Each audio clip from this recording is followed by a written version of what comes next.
Let us get started with the first match of round 2, Agiler versus Exploding Djinn. Gold, you ready to commentate? Yes, I am ready. You guys are up in a fight against Lich King. I just want to disorient the whole crew. And then I want a blast to go over and go straight for the king. I guess stop his ability if I took out his head. Maybe I direct the landslide at Agiler too, so he can't do that. I don't think you can control that. I think it's hitting everyone. Agiler really can't mess with Exploding Djinn. He can only affect one person at a time. Just the fact that Exploding Djinn messes around with Agiler too much. We give this match to Exploding Djinn.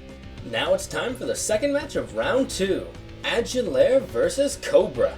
If they're completely covered in rubble, I'd have to basically uncover about half of their body, and then so I can just kind of pull them out easier. So with the paralytic, would it be able to numb? You could also use it to stop them from trying to struggle around and hurt themselves further while you're trying to get them out. Oh my god, my mic hasn't been on this entire time! Giving Agiler the benefit of the doubt. If he does make the people into illusions, he'll have to do it one at a time, which doesn't exactly spell out success. If Agiler hits Cobra in the head, he essentially takes him out. Agiler can do that and win in that situation, but in more times than not, Cobra wins that situation. We have given the win to Cobra. I'll still challenge him. I feel like 9 times out of 10 I can still kill him or knock him out. Paralyze his legs. Go for the head every time. If my legs are out of the question pretty much, I can prop myself up basically like if I'm slouching against a wall or a rock or anything. Possibly rapid fire in the area, I feel him. Could Agiler beat Cobra enough because Cobra's senses of everything are completely out of whack?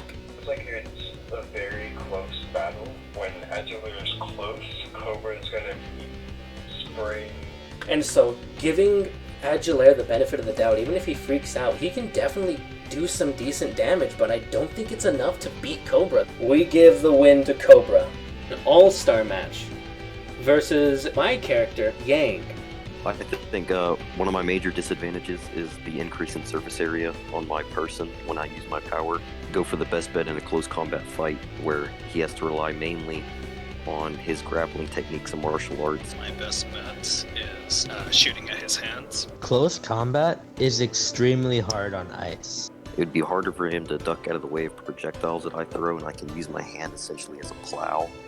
And the longer the fight goes, the more bigger Juggernaut gets, meaning the more damage he takes from Yang. Disintegrating Juggernaut's limbs. Whenever Palerider, he stays the same, so he's going to be taking the same amount of damage from Yang, but can still deal massive amounts of damage. We give our win to Palerider. So you're gonna challenge him to the fight? I do, and just try and absolutely beat him into the ground. Getting long is a viable strategy for sure, but it also comes at risk of becoming a target as well. Remember, Juggernaut's things create knockback, but he's going to be mainly slamming him into walls and water and underwater and stuff. Palerider's not going to be hitting his arms. All of the shots are going to be going to his chest. I was this close into ruling it as a tie for both of you.